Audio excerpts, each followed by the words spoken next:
Sir आप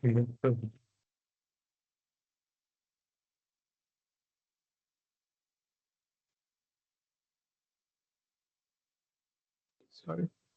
Yeah. Good evening, Ariman. So अब ये वॉइस आ रही है? वॉइस हाँ is sir. Okay? Okay, screen is visible. ठीक है। तो आज का जो चैप्टर है, जो एटम्स हम पढ़ने वाले हैं, ठीक है, ये बहुत इजी चैप्टर है और आपने इसका 50 to 60% आपने केमिस्ट्री में पढ़ा हुआ है ना। केमिस्ट्री में जब आप पढ़ते हो एटम्स, क्लास 11th और क्लास 12th, कहीं 11th में पढ़ते हो। इसीलिए जे जे थॉम्सन मॉडल, ये वो जो मॉडल्स आते हैं बहुत सारे, तो उसका रिपीटेटिव है। और ये more of a theoretical chapter है। This I will tell is more of a theoretical. क्या थ्योरेटिकल? ठीक है। समझाने वाला बहुत कम है, याद करने वाला ज्यादा है इसमें।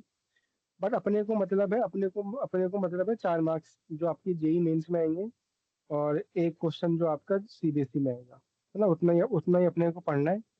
कहाँ कहाँ से आएगा वो हम एक बार देख लेते हैं, ठीक है। Atoms both for JEE and both for your CBSE. इतना जितना मैंने कंटेंट इसमें डाला हुआ है, कहाँ गया, 9 पेज जो है, इतना content is enough for your both your CBSE as well as JEE. ठीक है। जितना 9 पेज जो है, 9 पेज में आपका सीबीएसई का, और इन्हीं 9 पेज में आपका जो जेई का जो कंटेंट है वो पूरा हो जाता है। इससे ज्यादा अपने को पढ़ने की जरूरत नहीं है, ठीक है। आ जाओ अब एक एक करके देखते हैं सर, इसमें हमको क्या क्या पढ़ना है वो देख लेते हैं, ठीक है। चलो। जो जो सेल्फ एक्सप्लेनेटरी है वो मैं बोल दूंगा, खुद से पढ़ लो। जो जो समझाने वाला है आई विल टेल यू, ठीक है। सबसे पहले आता है, देखो, J J Thomson model of atom. तो जे जे थॉम्सन मॉडल जो था, तो उसने बोला था कि भाई एक एटम जो होता है, it consist of a sphere of positively charge matter होता है, in which the negatively charge electrons are uniformly embedded like the plums in an pudding. मतलब उसने क्या बोला कि भाई जो, जैसे तुमने तरबूज देखा होगा, तरबूज के अंदर जो बिया होते हैं वो इलेक्ट्रॉन्स हैं, और पूरा जो ये जो तरबूज का जो लाल लाल वाला पार्ट है वो पूरा का पूरा पॉजिटिवली चार्ज मटेरियल है, और उसके अंदर जो इलेक्ट्रॉन्स है वो इम्बेडेड है, जैसे हमारा तरबूज होता है। तो ये किसने दिया था? ये दिया था हमको थॉमसन भाई साहब ने। ये हमको मॉडल दिया था एटम का, क्योंकि पहले साइंटिस्ट को पता नहीं था किया था, तो सबके सब एक्सपेरिमेंट करते रहते थे, ठीक है। तो फेलियर ऑफ थॉमसन मॉडल। तो थॉमसन मॉडल का क्या फेलियर आया? इसका फेलियर ये आया कि it it could not explain the origin of several spectral series in case of hydrogen and other atom। जो अभी हम पढ़ेंगे, स्पेक्ट्रल सीरीज क्या होता है, Lyman series, Barmer series, pascal series, Puffin series, ये सब। It failed to explain the large angle scattering of alpha particle in Rutherford experiment। अब रदरफोर्ड एक्सपेरिमेंट क्या थे, हाइड्रोजन एक्सपेरिमेंट किया था, ये सब एक एक इसके बाद आएगा। तो सबसे पहले अगर एग्जाम में, वैसे आएगा तो नहीं, आता नहीं है, बेसिक बेसिक चीज है, बस पता होना चाहिए अगर मान लो आ गया बाई चांस लिखने में। तो थॉम्सन मॉडल ने हमको ये बताया कि भाई जो एटम जो होता है वो एक स्फेयर होता है, of it is a sphere of positively charge matter, और उसके अंदर जो इलेक्ट्रॉन्स है वो, जो नेगेटिवली चार्ज इलेक्ट्रॉन्स है वो थोड़े थोड़े उसमें इम्बेडेड होते हैं, ठीक है। The mutual repulsion between the electrons are balanced by the attraction with the positively charge matter. मतलब जितने जो नेगेटिव चार्ज का जो नेगेटिव इलेक्ट्रॉन का जो चार्ज है, और जो पॉजिटिव चार्ज अंदर है, वो सब किससे बैलेंस है। Thus the atom is as a whole is stable and neutral. तो जो इम्पोर्टेंट पॉइंट आपको जे जे थॉम्सन से याद रखनी है, वो मैं यहाँ पे लिख दे रहा हूँ लास्ट पेज पे, ठीक है। क्या हो गया इसको? तो जो इम्पोर्टेंट पॉइंट अपने को याद रखना है थॉम्सन मॉडल के लिए, थॉम्सन मॉडल, ठीक है। थॉम्सन मॉडल में सबसे इम्पोर्टेंट पॉइंट क्या याद रखनी है? थॉम्सन मॉडल से अपने को पता लगा था कि भाई, जो उसने ये बताया था कि atom as a whole is stable and neutral. ये सबसे इम्पोर्टेंट पॉइंट है, इस पे से क्वेश्चन आता है, ठीक है, इस पे से क्वेश्चन आता है। और बाकी वो क्या था, वो क्या एक्सप्लेन नहीं कर पाया, वो सब यहाँ पे लिखा हुआ है, तो वो सब मैं लिखने नहीं वाला, वो आप गो थ्रू कर लेना, ठीक है। ठीक है रेवन, ये जो थॉम्सन मॉडल क्लियर है। ये जो फेलियर ऑफ थॉमसन मॉडल है, तो दो, तो ये रदरफोर्ड मॉडल और हाइड्रोजन स्पेक्ट्रम वो एक्सप्लेन नहीं कर पाया। ठीक है, आगे बढ़ते हैं, रदरफोर्ड एक्सपेरिमेंट पे आते हैं। रदरफोर्ड एक्सपेरिमेंट ने क्या किया, तो उसने देखो यहाँ पे क्या किया वो लिख दिया यहाँ पे। उसने क्या किया उसने क्या किया ये सब पढ़ने की जरूरत नहीं है, ये सब कहानी है, बस एक बार पता होना चाहिए क्या हो रहा है। Rutherford experiment on the scattering of alpha particle, very important, very important question कहाँ से आता है। रदरफोर्ड का एक्सपेरिमेंट कहाँ किस पे हुआ था, अल्फा पार्टिकल पे हुआ था। तो जो इंपॉर्टेंट था उसको वो चीज को मैं लाल लाल लाइन से लिख दे रहा हूँ। ठीक है, फॉर जे। ठीक है, बाकी जो इंपॉर्टेंट नहीं है वो पढ़ोगे नहीं पढ़ोगे बात बराबर है, उससे क्वेश्चन नहीं आता है। ठीक है, as shown in the diagram है, ये कोई वो उसका कोई एक्सपेरिमेंट था। उसने एक रेडियो एक्टिव मटेरियल लिया, अल्फा पार्टिकल बिस्मथ ये लिया, is enclose in a thin lead block provided with a narrow opening. ठीक है, ये रेडियो एक्टिव मटेरियल था। उसने क्या किया, ये वाला एरिया ब्लॉक कर दिया, तो यहाँ से जो भी अल्फा पार्टिकल निकलेगा वो सिर्फ इसी से निकल सकता है, इसी से निकल सकता है, ये पूरा ब्लॉक कर दिया उसने। ठीक है, ये किया इसने। Radioactive source of alpha particle is enclose in a thin lead block, ये पूरा थिन लेड ब्लॉक है, provided with a narrow opening, और ये नैरो ओपनिंग है। ठीक है, the alpha particle from this source are collimated into a narrow beam through a narrow slit. ठीक है, यहाँ से आ गया। The beam is allowed to fall on a thin gold foil, ये है आपका गोल्ड फॉइल, ये है पूरा आपका गोल्ड फॉइल, पूरा ये पूरा गोल्ड फॉइल है, ये रहा आपका गोल्ड फॉइल। ठीक है, the beam is allowed to fall on a thin gold foil of thickness इतना। ठीक है, the alpha particle the alpha particle the alpha particle are scattered in different direction and in different direction are observed with the help of rotatable detector which consists of a zinc sulfide screen and microscope। ठीक है, मतलब यहाँ से जब हमने देखा कि यहाँ से जो अल्फा पार्टिकल आया, तो वो हमने क्या उसने क्या ऑब्जर्व किया कि यहाँ से जो अल्फा पार्टिकल आ रहा है वो बहुत सारे डायरेक्शन में स्कैटर हो गया है, एक ही डायरेक्शन में नहीं जा रहा है, बहुत सारे डायरेक्शन में स्कैटर हो गया। देखो यहाँ पे जो ये डायग्राम यहाँ पे बनाया हुआ है। ठीक है, कैसे देखो ये जो अल्फा पार्टिकल यहाँ से आ रहा है, तो एक तो निकल गया है जो जो बीच में क्या है, न्यूक्लियस है। तो जो बीच में जो न्यूक्लियस है वो क्या कर रहा है, अल्फा पार्टिकल भी क्या है, हीलियम He2 4।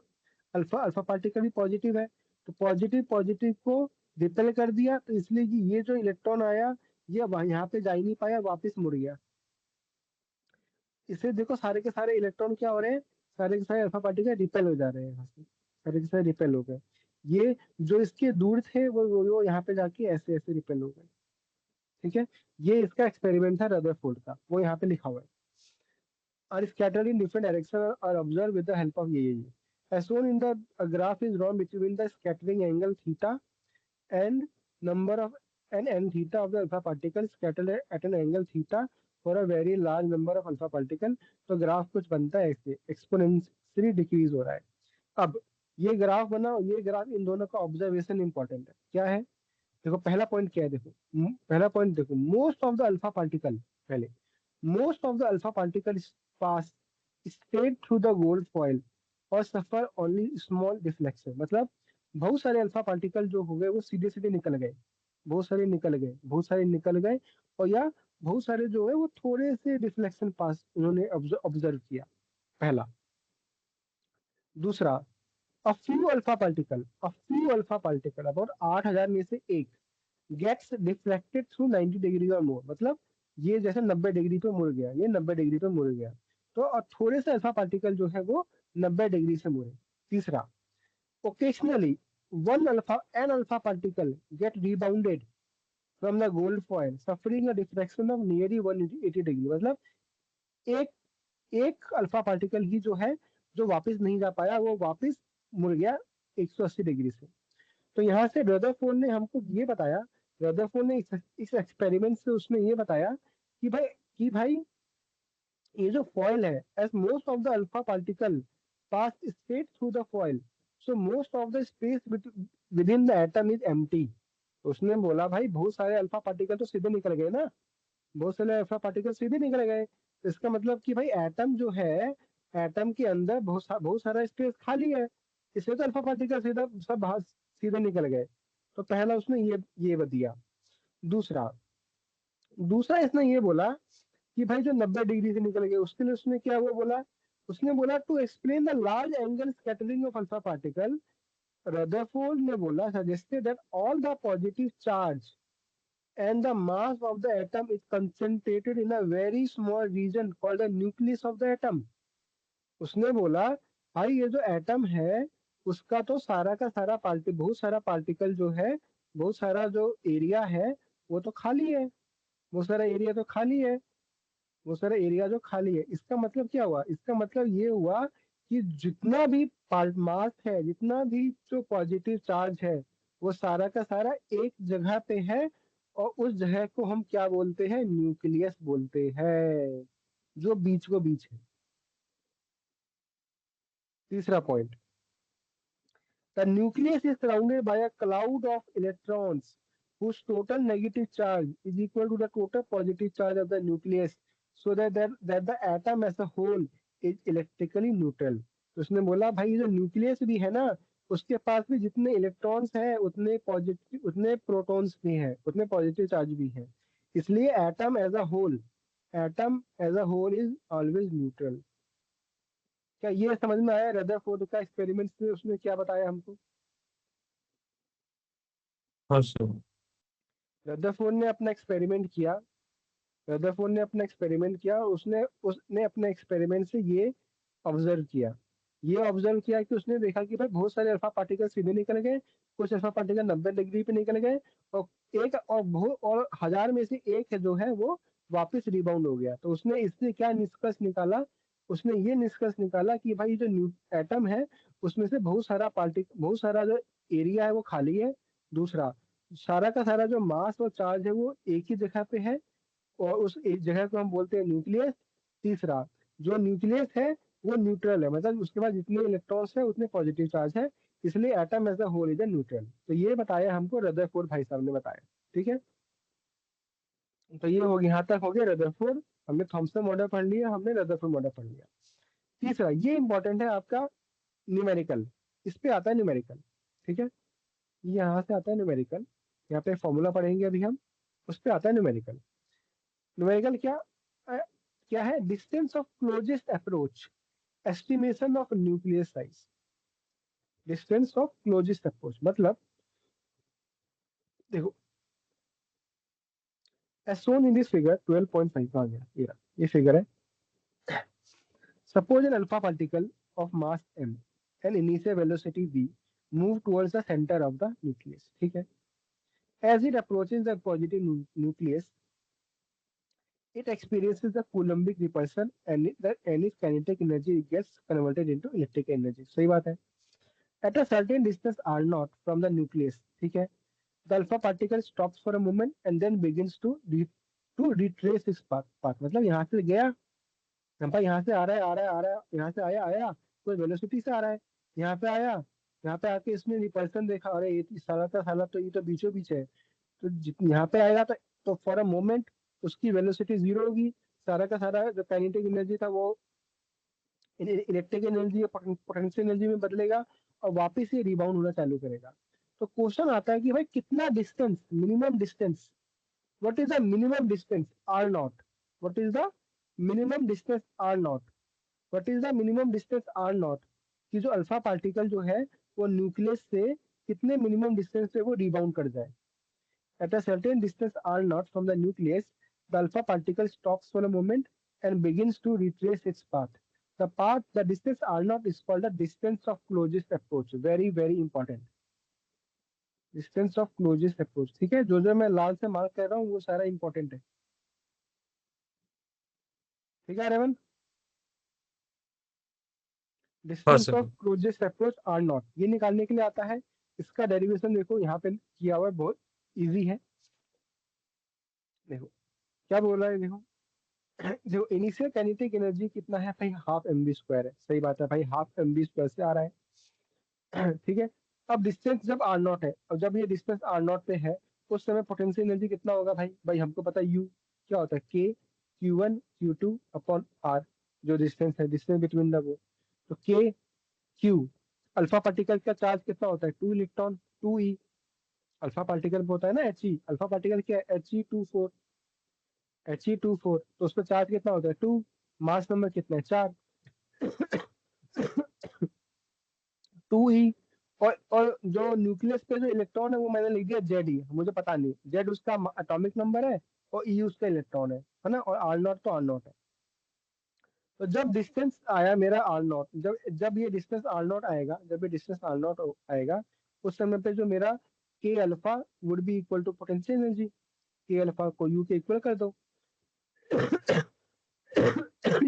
इसको इक्वल कर दो हाफ एम वी स्क्वायर, और यहाँ से आपके पास जो आर है वही आर नॉट है, यहाँ से आपके पास आर नॉट की वैल्यू कितनी आ गई 2 k Z e square upon upon kinetic energy, ये काइनेटिक एनर्जी का फॉर्मूला लिख दो, एम ऊपर 2 आ जाएगा, तो यहाँ से कितना आ गया 4 k Z e square upon m v square. ठीक है, तो क्या इसको याद रखना है या नहीं यार, इसको याद नहीं रखना, निकालना आना चाहिए, निकाल लोगे, निकाल लोगे, बोलो। हाँ सर। इस फॉर्मूला को याद नहीं रखना भाई कि बैठ के डिस्टेंस ऑफ क्लोजेस्ट अप्रोच, ये एस्टिमेशन ये of closest approach r naught के फॉर्मूला याद कर रहे हो, तो 4 k Z e square upon m v square, ना ना ना, पता हूँ भाई होता क्या है, डिस्टेंस ऑफ क्लोजेस्ट अप्रोच होता क्या है, देखो यहाँ पे आप page, distance of closest approach, distance of closest approach होता क्या है भाई, ये मेरे पास इलेक्ट्रॉन है, ये एटम है सॉरी, ये मेरे पास आ रहा है अल्फा पार्टिकल, आया आया आया, और यहाँ पे मेरे पास भाई न्यूक्लियस था पूरा, तो भाई न्यूक्लियस का सेंटर है, मान लो सेंटर यहाँ पे, तो वहां से, तो भाई यहाँ से कुछ डिस्टेंस आर नॉट पे ये वापस रिबाउंड हो जाएगा, तो यही आर नॉट चाहिए मेरे को, तो भाई ये क्योंकि ये अल्फा पार्टिकल आ रहा है, तो भाई कुछ काइनेटिक एनर्जी से आ रहा होगा, कि अल्फा आ रहा होगा, और क्योंकि अब यहाँ पे वापस रिबाउंड करेगा, तो मतलब सारा का सारा काइनेटिक एनर्जी पोटेंशियल एनर्जी में बदल जाएगा, would be equal to U, kinetic energy कितना होता है half m v square, potential energy कितना होता है 1/4 pi epsilon naught k q one q two upon r, electrostatic energy से हमने पढ़ा है ना, k q one q two upon r, distance के आर नॉट, है ना, ये एक चार्ज, ये दूसरा, ये एक चार्ज है, ये दूसरा चार्ज है, उन दोनों का डिस्टेंस आर नॉट है, उनका पोटेंशियल एनर्जी निकालना है, तो यहाँ से निकाल दो, क्यू वन कितना है भाई 2e, क्यू टू पता नहीं मेरे को इस पे कितना चार्ज है, तो मैंने जेड ई लिख दिया यहाँ पे, अब जो भी है यहाँ से आंसर निकाल दो, k Z e into 2e upon r naught, यहाँ से आर नॉट का जो भी फॉर्मूला आएगा वो निकाल लो, याद नहीं रखना, ठीक है, याद नहीं रखना है, जो चीज याद रखनी होगी वो मैं बोलूंगा अभी आपको, ठीक है, जो समझ सकती, जो हम समझ, जो अपने को समझ में आ जाएगी चीजें, वो समझ नहीं है, वो समझनी है, ठीक है, जो एग्जाम में पूछता भी है, ठीक है, तो ये डिस्टेंस ऑफ क्लोजेस्ट अप्रोच पूछ लेता है एग्जाम में, ठीक है, ठीक है, तो ये हुआ एक चीज। देखो ये मेरी ना, ये जब मैं पढ़ाई कर रहा था, मेरी ये मेरे नोट्स है, ये जब मैं क्लास 12th में था, ये मेरी बुक के नोट्स है, तो ये मैंने तब से संभाल के रखे हुए हैं, ठीक है, ठीक है, तो ये हो गया आर नॉट, आपने, आपको समझ में आ गया, ठीक है, r naught distance of closest approach. इसके बाद आता है एक और टर्म आता है इम्पैक्ट पैरामीटर, एक और टर्म आता है impact parameter, impact parameter, impact parameter देखो क्या है बी, यहाँ पे आपको दिख रहा है कि देखो अभी हमने देखा था ना, कोई कोई मान लो यहाँ पे न्यूक्लियस है, कोई कोई अल्फा पार्टिकल ऐसे निकल गया, है ना, किसी है, तो ये है कि भाई ये न्यूक्लियस है, ये इनके बीच का वर्टिकल डिस्टेंस कितना है, उसको हम बोलते हैं इम्पैक्ट पैरामीटर। अभी हमने हॉरिजॉन्टल डिस्टेंस देख लिया, तो वो आ गया आर नॉट, अभी हम देखेंगे इम्पैक्ट पैरामीटर मतलब क्या है, वो परपेंडिकुलर डिस्टेंस या vertical distance. It is defined as the perpendicular distance of the velocity vector of the alpha particle from the center of the nucleus when it is far away from the atom, as shown in figure 12.6, है ना भाई, जब वो far away from the atom है तभी तो वो निकल जा रहा है, तभी तो वो यहाँ से बाहर, नहीं तो अगर वो पास होता तब तो रिबाउंड हो जाता, या तो 90, या तो 90 डिग्री में चले जाता, या तो वापस 180 डिग्री में चले जाता, क्योंकि वो उससे बहुत दूर है इसलिए वो थोड़ा वो निकल गया है, तो इनका वर्टिकल डिस्टेंस बी, ये निकालना है अपने को, तो ये बी निकालने का जो फॉर्मूला है, इसका फॉर्मूला कैसे आना है वो नहीं है, इसका फॉर्मूला अपने को याद रखना है, ठीक है, ये फॉर्मूला आपको अपने को याद रखना है। क्या है? बी का फॉर्मूला क्या है? 1/b = 1/4 pi epsilon naught Z e square cot थीटा/2 अपॉन काइनेटिक एनर्जी बी। ये एक्सपेरिमेंटल आया है, ठीक है। b = 1/4 pi epsilon naught Z e square cot थीटा/2 अपॉन काइनेटिक एनर्जी की जगह हाफ mv² पे ले सकते हो, ठीक है।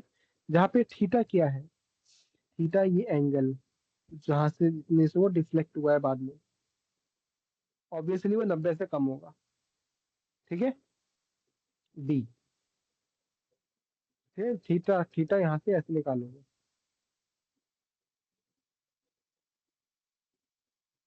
वो क्वेश्चन में दिया होगा। बताओ, इम्पैक्ट पैरामीटर समझ में आया? इम्पैक्ट पैरामीटर समझ में आया? हाँ सर।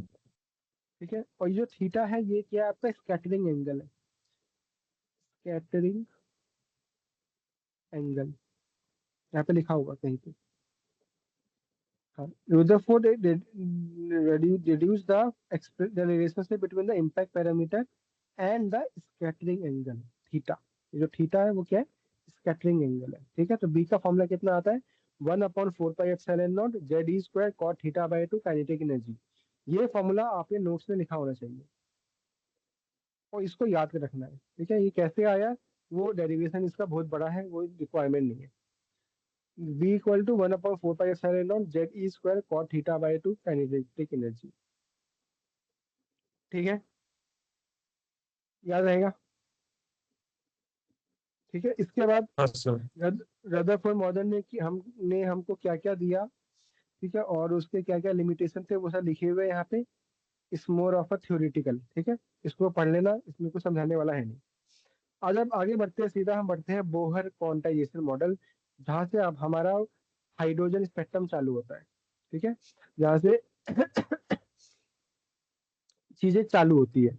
बोहर क्वांटाइजेशन को condition of angular momentum, Bohr quantization theory of angular momentum, ठीक है। तो हमने देखो लास्ट क्लास में हमने पढ़ा था भाई, लैम्डा होता है भाई h/mv, है ना, de Broglie wavelength, de Broglie wavelength, ठीक है। लैम्डा = h/mv होता है। तो यहाँ से जो हमारा ये भाई साहब बोहर था, बोहर भाई साहब ने बोला, बोहर ने बोला भाई जो 2πr जो होता है वो होता है एल लैम्डा। जो सॉरी सॉरी जो एंगुलर मोमेंटम होता है वो क्या होता है? L = mvr। एंगुलर मोमेंटम होता है mvr, एंगुलर मोमेंटम होता है mvr। L = mvr =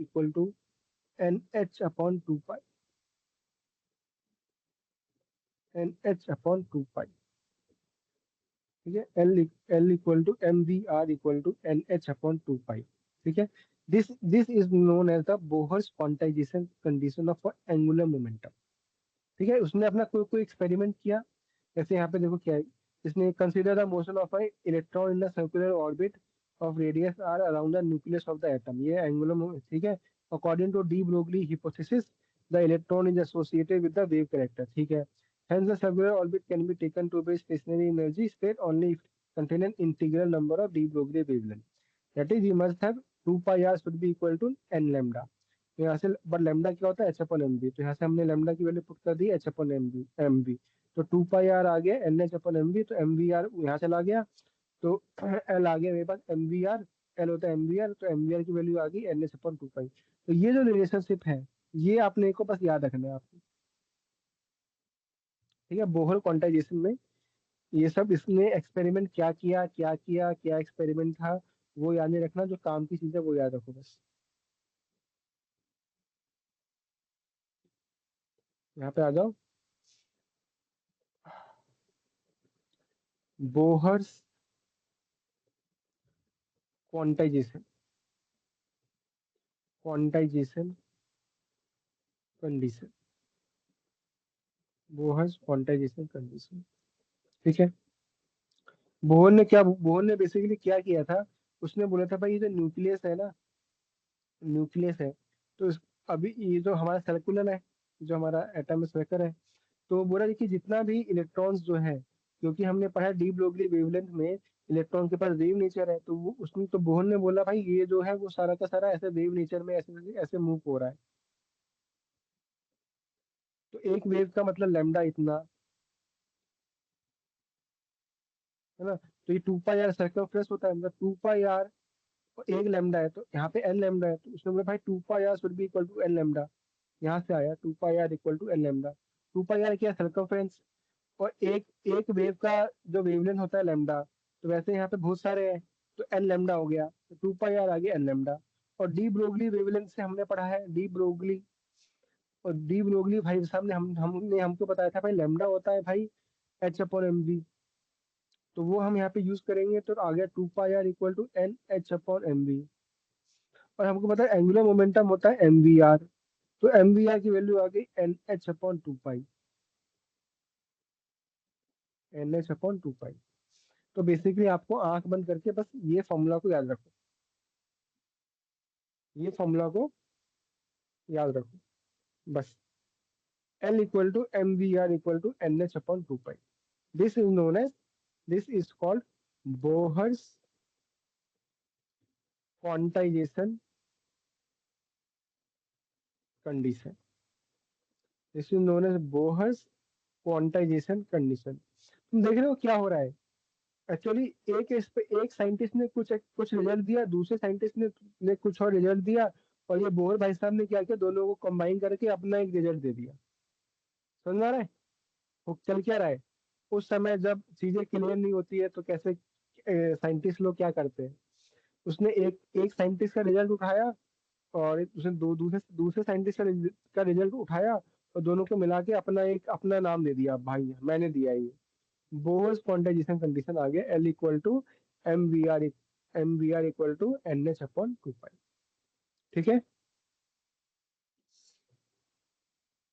ठीक है इतना। ठीक है सर। ठीक है।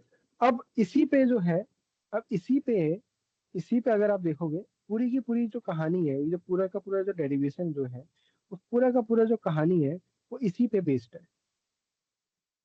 ठीक है, जब अगर आप पढ़ते हो Bohr's postulates of hydrogen atom, ठीक है, ये भी इम्पोर्टेंट नहीं है, आई विल नॉट से इट्स इम्पोर्टेंट बिकॉज इसमें से मोस्टली न्यूमेरिकल आएगा।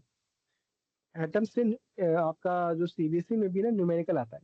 ठीक है, वो हाइड्रोजन एटम पे लाइमन से बारमर में चला गया, एनर्जी बता दो, रेडियस बता दो, ये सब क्या वो आता है। देखो बोर से पोस्टुलेट क्या है, इसने बोला भाई पहला न्यूक्लियर कॉन्सेप्ट पढ़ लेते हैं एक बार क्या बोल रहा है।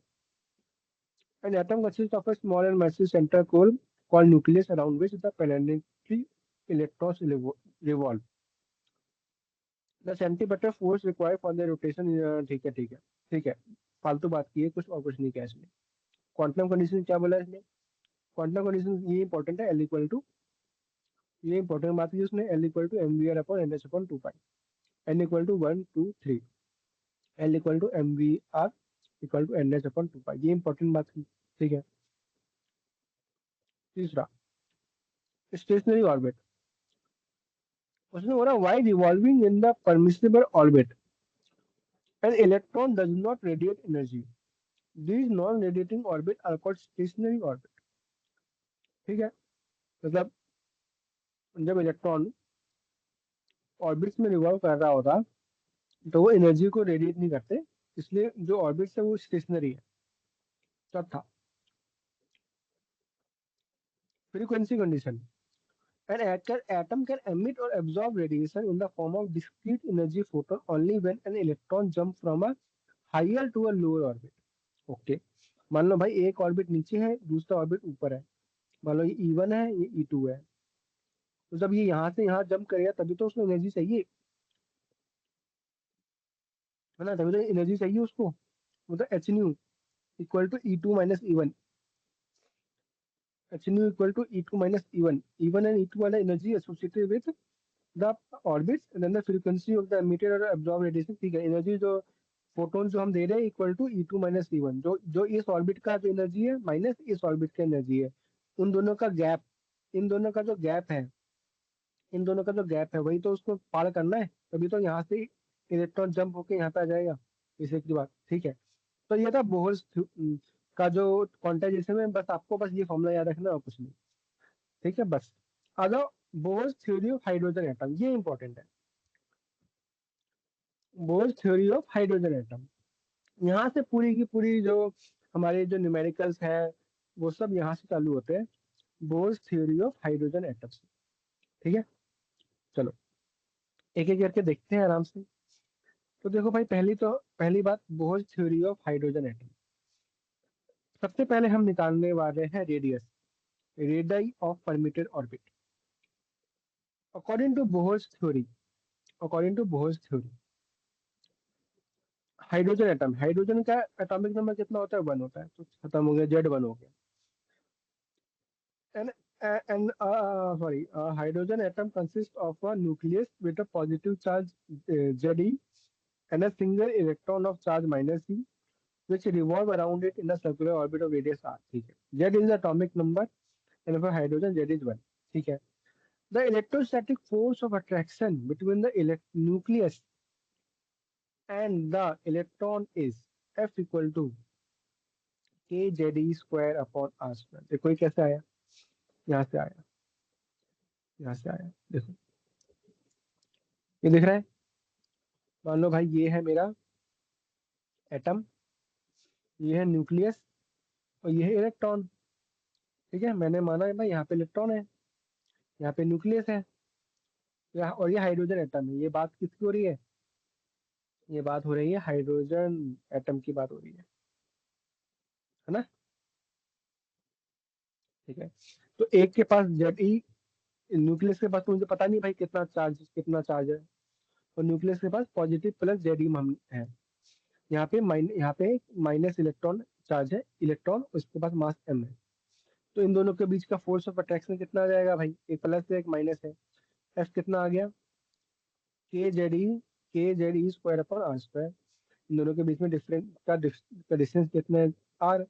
और क्योंकि ये सर्कुलर सर्कल है, और क्योंकि इलेक्ट्रॉन यहाँ पे रिवॉल्व करेगा इसके अराउंड, इलेक्ट्रॉन क्या करेगा? रिवॉल्व करेगा, इसके अराउंड रिवॉल्व करेगा। तो भाई रिवॉल्व करेगा तो सेंटीमीटर फोर्स आ जाएगा। सेंटीमीटर फोर्स कितना होता है? mv² are. तो मेरे भाई mv² r should be equal to kZe square upon r square. इन दोनों को इक्वेट कर दो, इन दोनों को इक्वेट करके आपके पास आर का फॉर्मूला कितना आ गया? kZe square upon mv²। बताओ रेडियस निकालने में कोई दिक्कत?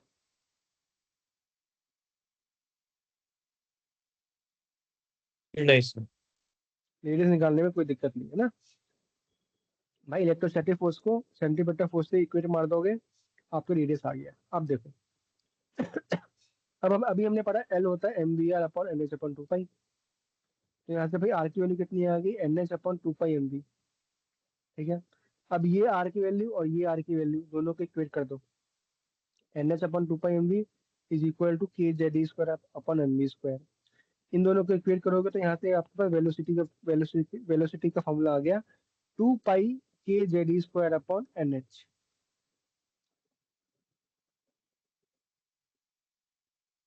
है ना, v का फॉर्मूला कितना आ गया? 2 पाई kZe स्क्वायर, m से m कट गया, अपॉन एनएच। ये यहाँ पे कुछ है नहीं। ठीक है, वेलोसिटी भी निकालना आ गया, ये भी याद नहीं रखना। ठीक है, अब वापस अब वापस ये वेलोसिटी का जो ये फॉर्मूला था, ये लेके वापस इसे पुट कर दो। तो यहाँ से आपका आर का फॉर्मूला कितना आ गया? n² h² upon 4 पाई² m k Z e square. तो ये याद नहीं रखना, एच की वैल्यू कांस्टेंट होती है, 4 पाई² कांस्टेंट है, एम मास ऑफ इलेक्ट्रॉन पता है 9.1, के पता है आपको 9 × 10⁻⁹ होता है, जेड 1.6 × 10⁻⁻19 का स्क्वायर ना, और जेड अपने को पता नहीं है कितना है, तो जेड का जेड रहेगा अभी के लिए। ठीक है, तो यहाँ से हमको क्या समझ में आया कि यहाँ से आपको समझ में आ रहा है कि r is proportional to n square, r is proportional to n square upon z. है ना, r is proportional to n square upon z, क्योंकि बाकी सारे तो कांस्टेंट है। बट अगर मैं हाइड्रोजन एटम की बात करूंगा, हाइड्रोजन एटम की बात कैसे मैंने की, तो भाई मेरा जेड हो गया 1, ठीक है। अगर जैसे मैं हाइड्रोजन एटम की बात कर रहा हूँ तो मेरा जेड हो गया 1, ठीक है, जेड 1 हो गया, और मैं अभी ऑर्बिट 1 ले रहा हूँ तो मेरा एन आ गया 1। सब कुछ मैं लिया तो यहाँ से मेरे पास आर नॉट कितना आ गया, 0.53 एमस्ट्रॉम। सब कुछ पुट है, सब वैल्यू पुट करोगे तो कितना आ गया, आर की वैल्यू कितनी आ गई, 0.53 एमस्ट्रॉम, ठीक है। तो बट अपने को जो फॉर्मूला याद रखना है वो याद रखना है, आर की वैल्यू की क्या याद रखनी है, r is proportional to n square upon Z. R is proportional to n square upon Z. ये n square, h square, 4 pi square, ये सब याद नहीं रखना, ये सब आपको निकालना आना चाहिए। ये सब बैठ के याद थोड़ी रखोगे, याद रखोगे तो पगला जाओगे, ये याद रखोगे तो पगला जाओगे किसी दिन, ठीक है। तो यहाँ से आप निकाल लोगे आर, रेडियस निकालना आपको आ गया, ठीक है, रेडियस निकालना आ गया आपको, वेलोसिटी निकालना भी आ गया। यहाँ से देखो, velocity proportional to z upon n, है ना, velocity proportional to z upon n, velocity is inversely proportional to n, radius is directly proportional to n square, ठीक है। अब आ जाओ एनर्जी, एनर्जी कैसे निकालेंगे, तो भाई काइनेटिक एनर्जी कितनी होती है, हाफ एम वी स्क्वायर। तो भाई half m v square is equal to k Z e square upon, it includes the electrons kinetic energy and the electrostatic potential energy of the two charges, ठीक है। तो पहले क्या करते हैं भाई, हाफ एम वी स्क्वायर, यहाँ पे आ जाओ इक्वेशन नंबर 1, ये देखो, यहाँ पे देखो इक्वेशन नंबर 1 क्या बोल रहा है, एम वी स्क्वायर की वैल्यू कितनी है, k Z e square upon r. तो भाई एम वी, यहाँ पे जो एम वी स्क्वायर की देखा मैंने पुट कर दिया k Z e square upon r, तो यहाँ से मेरा काइनेटिक एनर्जी कितना आ गया, k Z e square upon 2 r, ठीक है। पोटेंशियल एनर्जी और कितना होता है, k q one q two upon r. अगर मैं एन ऑर्बिट की बात कर रहा हूँ तो k Z e into e upon r, तो के की वैल्यू कितनी आ गई, minus k Z e square upon r, मैं इलेक्ट्रॉन का माइनस लेके चल रहा हूँ। तो टोटल एनर्जी लोगे तो kinetic energy plus potential energy, मतलब ये वाला इक्वेशन प्लस ये वाला इक्वेशन, इन दोनों को ऐड करोगे तो आ जाएगा minus k Z e square upon 2 r. फिर वापस यहाँ पे आर की वैल्यू, यहाँ से आर की वैल्यू वापस यहाँ से लेके यहाँ पे पुट करोगे इक्वेशन नंबर 5 से, तो ई एन की वैल्यू कुछ ये आ जाएगी, ई एन की वैल्यू कुछ ये आ जाएगी, और यहाँ पे फिर ई एन की वैल्यू इतनी आ गई, ठीक है। यहाँ पे देखोगे तो एम कांस्टेंट है, के कांस्टेंट है, पाई कांस्टेंट है, इलेक्ट्रॉन की वैल्यू कांस्टेंट है, एच कांस्टेंट है। यहाँ से अगर आप देखोगे तो इसको सॉल्व करोगे, अगर मैं हाइड्रोजन हाइड्रोजन एटम की बात करूंगा तो यहाँ से कितना आ जाएगा, ई की वैल्यू कितनी आ जाएगी, -13.6। अगर आप इसको सॉल्व करोगे तो z square upon n square आता है, ठीक है, equal to -13.6 z square upon n square. समझ में आया कैसे करना है। अब देखो, अब मैं आपको इसे शॉर्ट के बता रहा हूँ, इसको याद कैसे रखना है सबको। यहाँ देखो,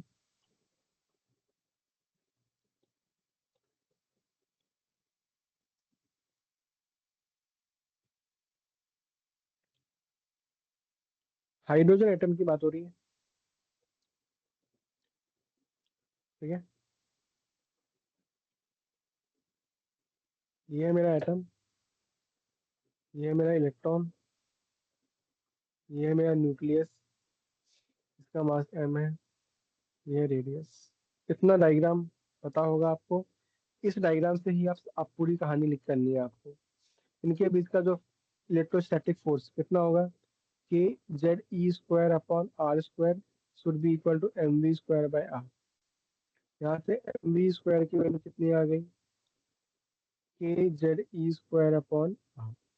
यहाँ से आर की वैल्यू कितनी आ गई, k Z e square upon m v square. R पता लग गया, इसको डाल दो इक्वेशन नंबर 1, इसको डाल दो इक्वेशन नंबर 1, इसको डाल दो इक्वेशन नंबर 2। आर पता लग गया, अब मुझे एंगुलर मोमेंटम पता है, L equal to m v r होता है, equal to n h upon 2 pi होता है। तो यहाँ से मैं बोल सकता हूँ भाई आर की वैल्यू होती है n h upon 2 pi m v, equation number 3। Equation 2 and 3 को इक्वेट करूंगा मैं, तो मेरे पास आ गया भाई k Z e square upon m v square equal to n h upon 2 pi m v. यहाँ से मैं सॉल्व करूंगा, n h upon 2 pi m v, तो एम एम कट गया, वी से वी कट गया, यहाँ से मेरे पास वी की वैल्यू आ गई k Z e square upon upon n h upon n h. Velocity आ गया, वेलोसिटी आ गया और रेडियस आ गया, वेलोसिटी आ गया और रेडियस आ गया। ठीक है, वेलोसिटी आ गया और रेडियस आ गया। ठीक है वापस वेलोसिटी पुट 4 in 3, तो यहाँ से आर की वैल्यू कितनी आ गई, ये एन एस ऊपर चला जाएगा, तो n square h square upon 2 pi m v. V की वैल्यू कितनी आई थी यहाँ पे, तो यहाँ पे 2 पाई भी तो आएगा, 2 पाई मतलब 4 पाई स्क्वायर एम के जेड ई स्क्वायर, है ना, बोलो।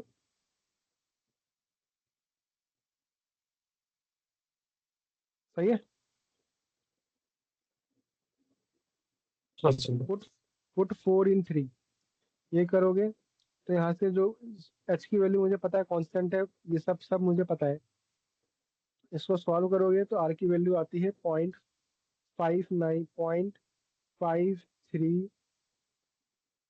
Into n square upon z angstrom. ये फॉर्मूला अपने को याद रखना है, ठीक है। 0.53 n² अपॉन जेड एमस्ट्रॉन्ग। अब चाहे हाइड्रोजन एटम हो तो Z1 कर दो, N1 कर दो, है ना, वो सब अलग बात है। ठीक है, तो वेलोसिटी निकालना आ गया, आर निकालना आ गया। अब आ जाओ एनर्जी पे, एनर्जी पे आ जाओ। एनर्जी ऑफ इलेक्ट्रॉन, एनर्जी में काइनेटिक एनर्जी कितनी होती है भाई, half m v square, half m v square. अब क्योंकि सारी बातें के जेड ई स्क्वायर के टर्म्स में हो रही है, तो एम वी स्क्वायर की वैल्यू कितनी है, k Z e square upon r. तो मैंने यहाँ पे पुट कर, मैंने इसको लिख दिया k Z e square upon r from 1। Kinetic energy आ गया। पोटेंशियल एनर्जी कैसे निकालते हैं भाई, पोटेंशियल एनर्जी निकालते हैं के Q1 Q2 upon r distance से। तो भाई के Q1 कितना था भाई, जेड ई, ये कितना है इलेक्ट्रॉन, अब डिस्टेंस कितना आर, तो पोटेंशियल एनर्जी कितना आ गया, के इंटू जेड ई इंटू, यहाँ पे चार्ज है माइनस ही। पोटेंशियल एनर्जी याद करो जब मैंने आपको पढ़ाया था पुट विथ चार्ज, याद है। पोटेंशियल एनर्जी में मैंने बोला था अगर दो है तो पुट द चार्ज, चार्ज की जो वो हाँ वैल्यू है वो पुट करते हैं इंटू आर। तो यहाँ से कितना आ गया, minus k Z e square upon r. अब टोटल एनर्जी कितना होता है, वो होता है भाई kinetic energy plus p potential energy. तो भाई ऐड कर दो, k Z e square upon 2 r minus, plus plus था तो प्लस, पर ये तो माइनस में है, minus k Z e square upon r. तो भाई 1/2 हो जाएगा, तो आंसर आ गया एनर्जी का, आ गया -k Z e square upon 2 r. ठीक है। अब ये होने के बाद, इतना होने के बाद, ये जो मेरे भाई भाई साहब, ये जो इक्वेशन नंबर 5 से जो आर की वैल्यू आई है, ये इक्वेशन नंबर 6 डाल दो। पुट 5 6, पुट इक्वेशन 5 in 6, है ना, आर की वैल्यू वहां से उठा के, आर की वैल्यू यहाँ से पुट करोगे तो ई की वैल्यू आ जाएगी -2 pi square m k square z square e की power 4 upon n square h square. ठीक है, ये हो गया question number 7।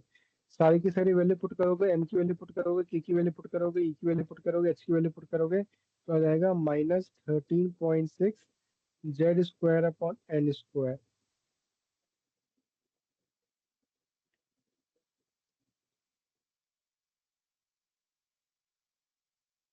-13.6 z square upon n square.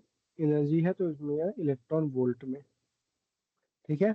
तो ऐसे ही चीजों को याद रखते हैं, ऐसे ही चीजों को, मतलब अगर आ जाए डेरिवेशन करनी है तो ऐसे डेरिवेशन करना है, ये थोड़ी इसको बैठ के ये याद करते रहोगे वैल्यू। समझ में आया? 2-3 बार प्रैक्टिस करोगे अपने आप समझ में आ जाएगा। 2-3 बार प्रैक्टिस करोगे ना, देख देख के प्रैक्टिस करोगे, याद याद हो जाएगा। और ये तो याद रखो ना, ये फॉर्मूला तो जो जो मैंने लाल लाल से मार्क किया है ना, वो फॉर्मूला तो याद रखना सीधा। R 0.53 n² upon Z. R n square पे डिपेंड करता है, velocity inversely proportional to n है, एनर्जी भी इनवर्सली प्रोपोर्शनल टू 1/n² है। ये यहाँ से क्वेश्चन आता है। ठीक है, ठीक है भाई, ठीक है। चलो, वेलोसिटी हो गया, रेडियस हो गया, हाँ सर। एनर्जी हो गया, बस इतना इंपॉर्टेंट था इसमें। अब आ जाओ इस पेज पे। हाँ, एनर्जी भी आ गया। अब अगले पेज पे क्या है? अगले पेज पे भाई स्पीड निकालना है। तो भाई स्पीड अभी हमने निकाला था, स्पीड ये आया था ना, यही फॉर्मूला। कहाँ गया? 2π k z² upon NH। 2π k z² upon NH आया। अब यहाँ से हाइड्रोजन एटम की बात हो रही है, तो भाई Z1 हो गया। तो V की वैल्यू कितनी आ गई? 2π k E² अपॉन NH। ठीक है, ये सारा का सारा कांस्टेंट ले लिया, ये सारा का सारा कांस्टेंट ले लोगे, जो भी ले लोगे तो उसकी वैल्यू आती है C/137। C/137। यहाँ पे C क्या है? स्पीड ऑफ लाइट, 3×10⁸ लिखने का तरीका है बस, और कुछ नहीं है यार। हाँ, लिखने का तरीका है, ताकि ये वो आपको याद रखे। C/137, 1/137 C/n, है ना? 1/137, वो बस लिखने का तरीका है, कैसे भी याद रखो बस, ताकि आपको बस याद रहे। 137 C/n, मतलब बस velocity inversely proportional to n, ये इसमें इंपॉर्टेंट है। Velocity of speed of electron in hydrogen atom is inversely proportional to n। और अगर n की वैल्यू 1 हो गई तो v कितना आ जाएगा? C/137। Thus the speed of an electron in the innermost orbit of hydrogen atom is 1/137 times the speed of light in the vacuum। समझ में आ रहा है? मतलब हाइड्रोजन एटम के अंदर, मतलब जैसे ये हाइड्रोजन एटम है ना? हाइड्रोजन एटम में ये हो गया n=1, ये हो गया n=2, ये हो गया n=3। तो हाइड्रोजन एटम के n=1 पे, मतलब ये वाला जो n=1 है, इसके अंदर जो स्पीड ऑफ इलेक्ट्रॉन है वो कितनी है? 1/137 टाइम्स है। इतनी कम स्पीड में इलेक्ट्रॉन यहाँ पे मूव कर रहा है। समझ में आया ये चीज? ये चीज समझ में आया? हाँ सर। बाकी स्पीड का तो डेरिवेशन सेम था वही, पहले आर निकालो, आर से वी निकालो, वो चीज है। ठीक है, अब आ जाओ एनर्जी लेवल डायग्राम, जो इस चैप्टर में इंपॉर्टेंट है, एनर्जी लेवल डायग्राम निकालना। देखो, एनर्जी पूरा चीज वही है। एनर्जी लेवल डायग्राम क्या होता है? It is a diagram in which the energy of different stationary state of the atom are represented by parallel horizontal line drawn according to some suitable energy scale. ठीक है हाँ, अभी मैंने आपको दिखाया ये, इसलिए एनर्जी लेवल डायग्राम में मैं हॉरिजॉन्टल लाइन से दिखाऊंगा। एनर्जी का फॉर्मूला ये था, -13.6 Z² अपॉन N²। Z1 है तो मेरे पास आंसर Z1 हो गया। अब मैं n=1 की बात कर रहा हूँ, तो मेरे पास आंसर कितना आ गया? -13.6। मतलब n=1 के लिए मेरा कितना एनर्जी है? -13.6। एनर्जी कितना? -13.6 Z²अपॉन N²। ठीक है, अभी सारी की सारी बातें चल रही है हाइड्रोजन एटम के लिए। हाइड्रोजन के लिए जेड होता है 1। तो यहाँ से मेरे पास ई का फॉर्मूला कितना आ गया? -13.6 अपॉन N²। ठीक है, अब N1 है तो भाई एनर्जी कितना आ गया? N1 है तो E1 आ गया मेरा -13.6। ठीक है, N=1 है तो एनर्जी कितना है? -13.6। मतलब जब वो ग्राउंड स्टेट पे है, जब वो आराम से इलेक्ट्रॉन मजे मस्ती मार रहा है, n=1 है, तब उसके पास कितनी एनर्जी होगी? -13.6। जब n=2 हो जाएगा, तो यहाँ पे n=2, n=2, यहाँ पे 2 का स्क्वायर 4, तो 4 डिवाइडेड बाई 13.6 -3.4। यहाँ पे एनर्जी कितनी हो गई n=2 पे? -3.4। n=3 पे E3 पे एनर्जी कितनी हो गई? -1.5। ई n इक्वल टू 4, एनर्जी कितनी होगी 0.85 ऐसे करके। तो n इक्वल टू 2 से लेके जितने भी स्टेट्स है उन सबको हम बोलते हैं एक्साइटेड स्टेट, और जो n इक्वल टू 1 है उसको हम बोलते हैं ग्राउंड स्टेट। तो हमेशा जो इलेक्ट्रॉन होगा वो हमेशा आराम से, इलेक्ट्रॉन जो होगा वो यहाँ पे मस्ती मार रहा होगा, और जैसे ही उसको एक्साइट होता है तो वो इलेक्ट्रॉन यहाँ से जंप मार के या तो n इक्वल टू 2 पे जाएगा, या n इक्वल, या ये ज्यादा एनर्जी होगी तो n इक्वल टू 3 पे चले जाएगा, या और ज्यादा एनर्जी हो जाएगी तो सीधा n इक्वल टू 4 पे चले जाएगा। क्या ये समझ में आ रहा है? हाँ सर। तो भाई इलेक्ट्रॉन को अगर n इक्वल टू 1 से n इक्वल टू 2 पे जाना है तो भाई उसको -13.6 -3.4 मतलब इतना एनर्जी ही कवर करना है।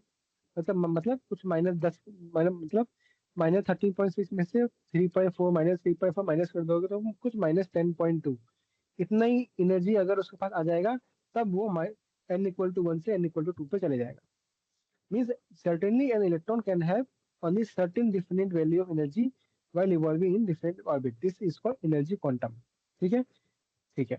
The energy state corresponding to n equal to 1 has the lowest energy। देखो -13% मतलब सबसे कम एनर्जी है, माइनस में है भाई, पॉजिटिव में नहीं है। समझ में आ रहा है ना? समझ में आ रहा है ना? -13.6 है, मतलब बहुत कम है। n इक्वल टू 1 पे सबसे कम लोएस्ट एनर्जी लेवल है, लोएस्ट एनर्जी लेवल है कितने, -13.6। This is called ground state of the atom. Normally the electron in the hydrogen atom remains in the ground state. सही बात है। when the hydrogen atom receives energy when the atom receives energy from outside by process such as electron collision, the electron may make a transition to some higher energy state like E2, E3, E4। Depend करता है उसके पास कितनी energy आ रही है। भाई उसके पास ज्यादा energy आएगी तो ज्यादा वो आएगा, है ना? भाई तुम्हारे पास 100 रुपये हो गए तो 100 रुपये खर्च करोगे, 1000 रुपये हो गए तो तुम 1000 रुपये खर्च करोगे, है ना? 2000 रुपये हो गए तो 2000 रुपये खर्च करोगे, वही बात है। पर उसके पास जितनी एनर्जी आएगी उस हिसाब से वो अपने स्टेट पे जाएगा। तो जितना उसके पास हायर एनर्जी स्टेट आएगा उस हिसाब से वो या तो E2 या E3 या E4 में चले जाएगा, है ना? ये E1 है, ये E1 है, ये E2 है, ये मेरा भाई साहब E3 है, ये भाई साहब E4 है, ये E5 है, which are called the excited state। The energy level diagram for the hydrogen atom is shown in figure 12.8। ये है एनर्जी लेवल डायग्राम। अगर अगर एनर्जी लेवल डायग्राम बनाया है हाइड्रोजन एटम का तो आपको ऐसे बनाना है। सही बात है।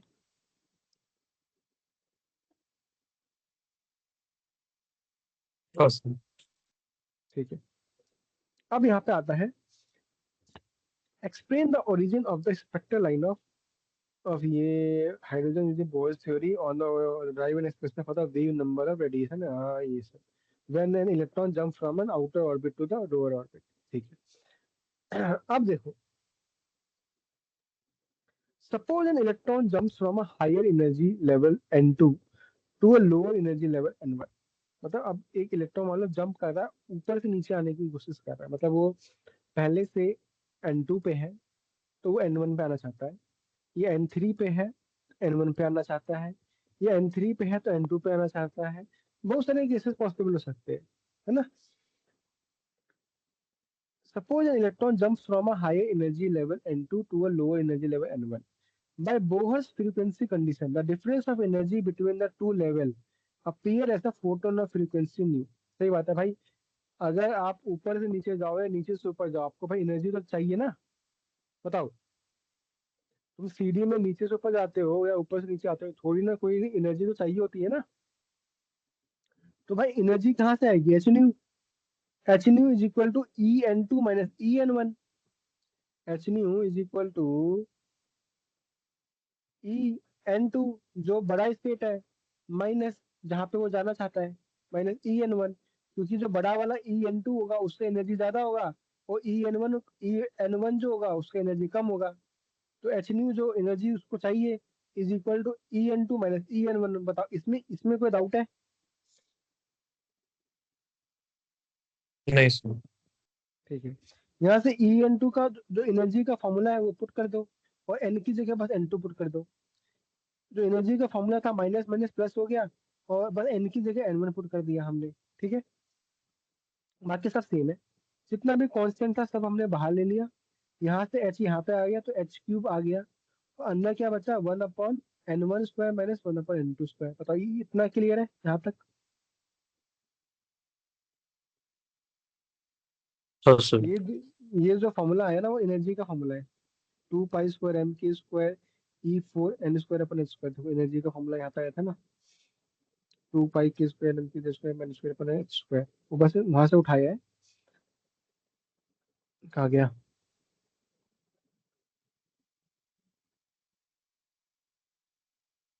हम्म, ठीक है। ये देखो मैं क्या बता रहा था, हाँ यहाँ तक आ गया। जितना भी कांस्टेंट था वो बस सिर्फ N2 और N1 वाला बाहर है, और सारी की सारी बात है हाइड्रोजन एटम की हो रही है, तो मेरे भाई साहब जेड तो 1 ही है, तो जेड का तो किस्सा खत्म हो गया। तो यहाँ से न्यू कितना आ गया, ये constant into 1/n1² minus 1/n2²। ठीक है। फ्रीक्वेंसी क्या होता है भाई, सी होता है भाई न्यू लेमडा। तो फ्रीक्वेंसी क्या होता है, C/λ। तो फ्रीक्वेंसी को लिख दिया मैंने C/λ इक्वल टू ये कांस्टेंट जो है, ठीक है, इंटू 1/n1² माइनस 1/n2²। ठीक है। देयरफॉर देयरफॉर वेव नंबर, यहाँ से एक नया नया वर्ड आया, वेव नंबर। वेव नंबर इसको हम कैसे डिनोट करते हैं, फ्रीक्वेंसी के ऊपर बार से। वो क्या होता है, वो होता है मेरे भाई 1/λ। वो क्या होता है 1/λ। तो यहाँ से ये जो सी वाला भाई साहब था इसको भी यहाँ पे ले आओ, तो कोई सी यहाँ पे आ गया है ना, 2π² m² सी यहाँ पे आ गया 1/λ। इसी को हम बोलते हैं वेव नंबर। तो समझ में आ रहा है, वेव नंबर इसी को हम बोलते हैं 1/λ उस इंटू 1/n1² माइनस 1/n2²। ये सारा का सारा जो कांस्टेंट था इसको हमने लिख दी are into 1/n1² minus 1/n2²। यहाँ तक क्लियर है? बताओ। मैथमेटिक्स है और कुछ हाँ नहीं है, सर। मैथमेटिक्स है। ठीक है। ये जो कांस्टेंट आया ना इसी को हम बोलते हैं राइडबर्ग कांस्टेंट। जो कांस्टेंट आया इसी को हम बोलते हैं राइडबर्ग कांस्टेंट। ठीक है। इसी को हम बोलते हैं राइडबर्ग कांस्टेंट। तो यहाँ से जो मेरा फॉर्मूला आया वो क्या आ गया, फाइनली जो मेरा फॉर्मूला आया वो क्या आया, वेव नंबर या 1/λ इज इक्वल टू आर। ये आपको क्वेश्चन में दिया होगा आर की वैल्यू। ये आर की वैल्यू कांस्टेंट होती है 1/n1² माइनस 1/n2²। ठीक है। ये बस आपका इंपॉर्टेंट, वेरी वेरी इंपॉर्टेंट, जिसपे न्यूमेरिकल आता है, फॉर्मूला है। ठीक है। वेव नंबर क्या होता है, 1/λ equal to are 1/n1² minus 1/n2²। अब देखो भाई, ये था N1, एनर्जी इतना था, ये था N2, एनर्जी इतना था, ये था N3, एनर्जी इतना था, ये था N4, एनर्जी इतना था। ये हमने पढ़ लिया, एनर्जी वाला देख लिया हमने। अब मेरे भाई साहब एनर्जी जब मेरे पास, एनर्जी कहाँ गया, एनर्जी जब मेरे पास n=1 है, तब मैं एनर्जी को बोलता हूँ, तब मैं उस सीरीज उसको मैं बोलता हूँ लाइमन सीरीज। मतलब जब जब जब electron jump from a higher energy level to first level, ground level. मतलब जब इलेक्ट्रॉन जो है देखो, या तो n=2 से 1 पे आ सकता है, या n=3 से 1 पे आ सकता है, या n=4 से 1 पे आ सकता है, n=5 से आ सकता है, 6 से आ सकता है, 7 से आ सकता है।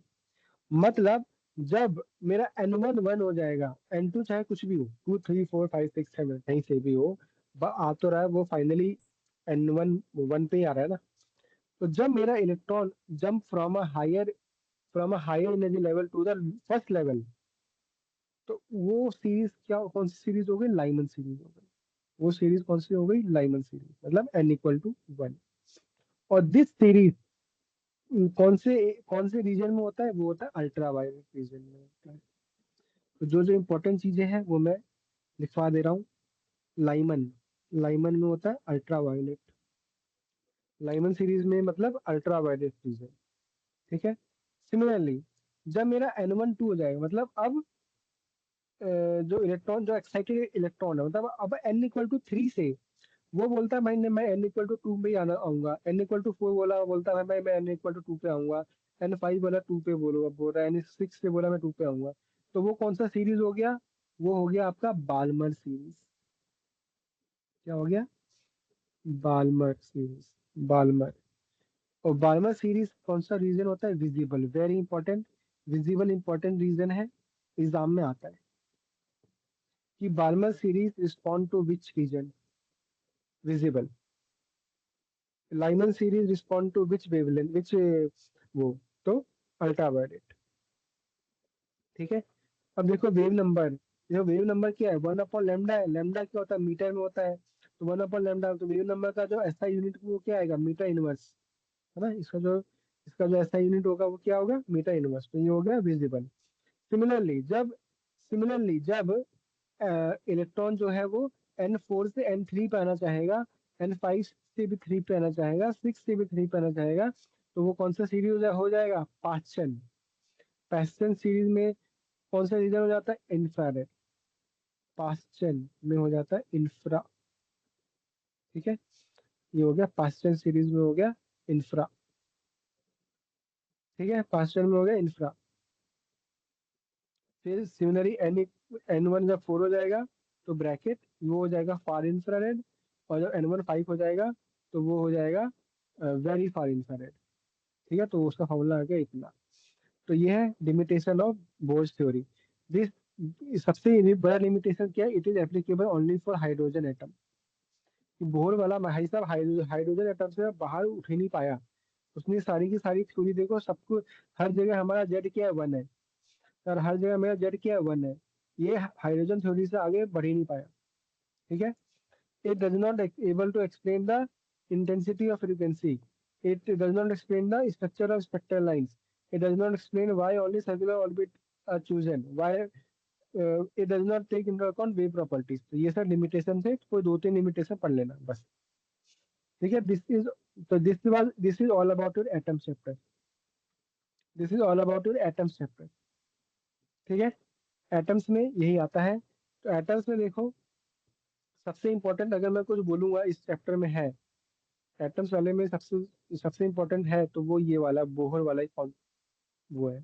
पहला, रेडियस जो होता है वो होता है 0.59 n² अपॉन जेड, है ना। आर क्या होता है?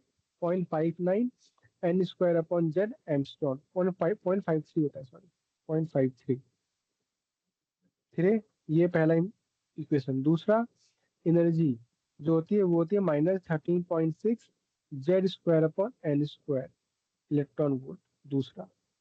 तीसरा, जो वेलोसिटी होता है वो होता है 1/137 C/n।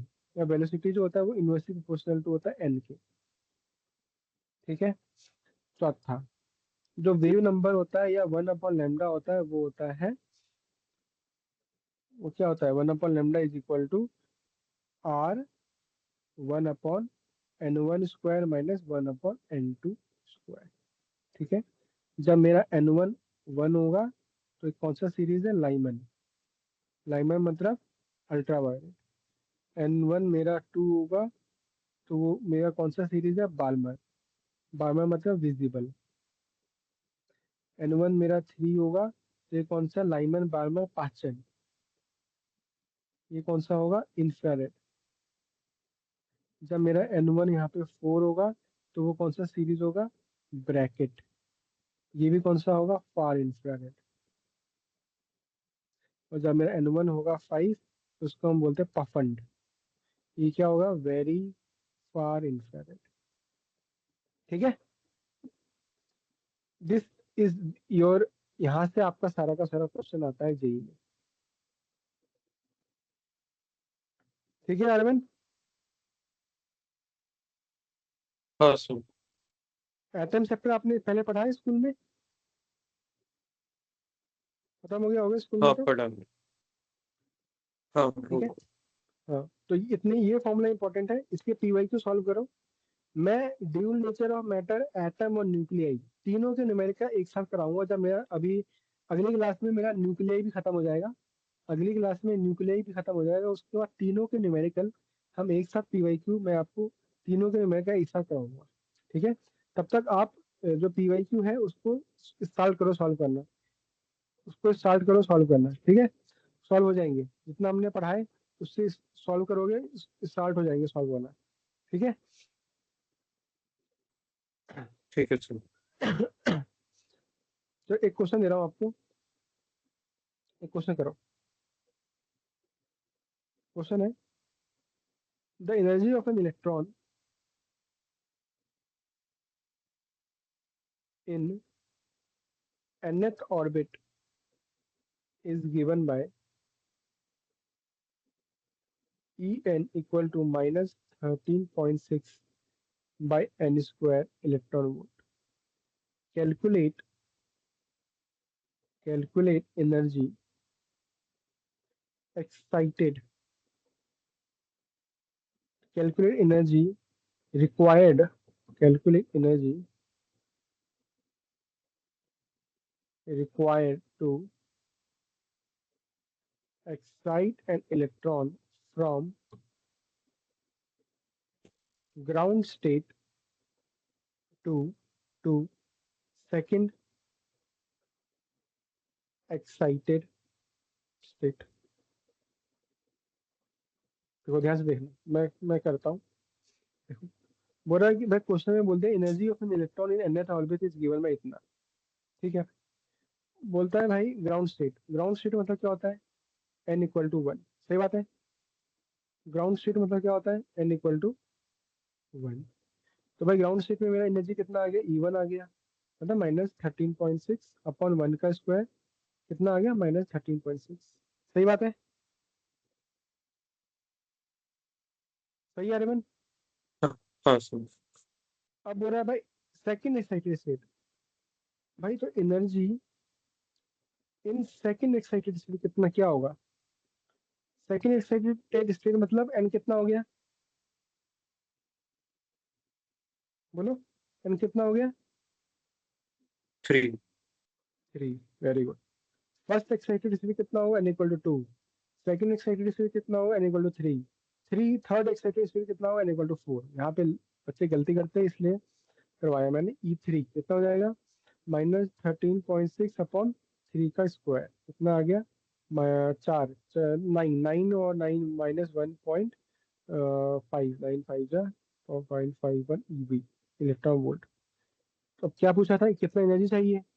कितना एनर्जी चाहिए to excite an electron from ground to second excited से? Required energy is equal to E3 minus E1।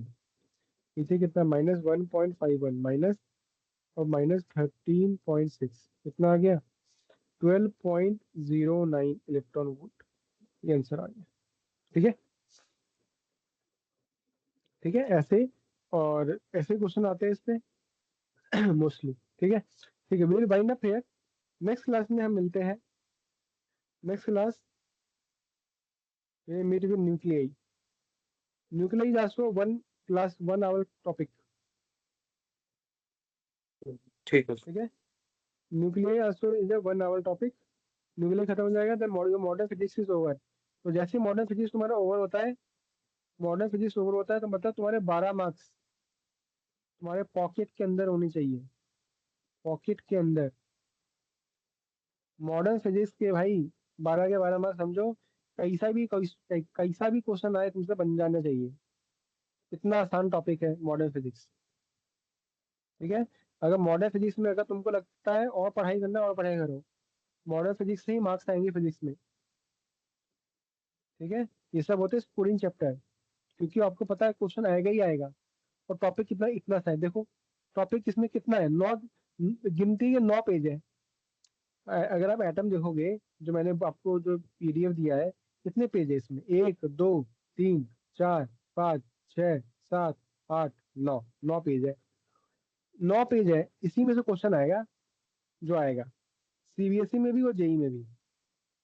ठीक है। तो जो रिक्वायर्ड चीज है उतना मैं आपको पढ़ा रहा हूँ। अब आपको क्या करना है? बस PYQ पढ़ो, PYQ सॉल्व करो इसके। ठीक है। चलो मिलते हैं नेक्स्ट क्लास में। नेक्स्ट क्लास होगी ठीक है आपकी सर। थर्सडे को। ठीक है। तो एक दिन का मैं आपको टाइम ठीक। देता हूँ कि वो करने के लिए, क्या बोलते हैं, PYQ सॉल्व करने के लिए। नेक्स्ट क्लास मिलते हैं न्यूक्लियाई के साथ। ठीक है। चलो bye, take care. Bye sir.